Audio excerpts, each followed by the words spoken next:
pa perfect yung ano nila. Parang nagpa-practice pa lang po sila. Pa-practice. Kasi putol-putol lang mga Ulit ha. Hindi maganda ulit. yung Hindi ano nyo. maganda. Ulitin nyo yan. Ulitin nyo yan. Hindi maganda Ulitin nyo yan. Putol-putol lang outs nyo. Ang usok nyo.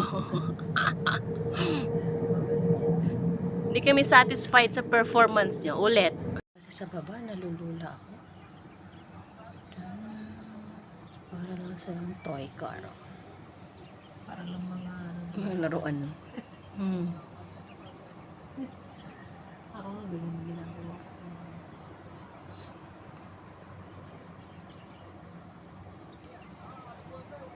Hanggang dito lang po ang tingin natin kasi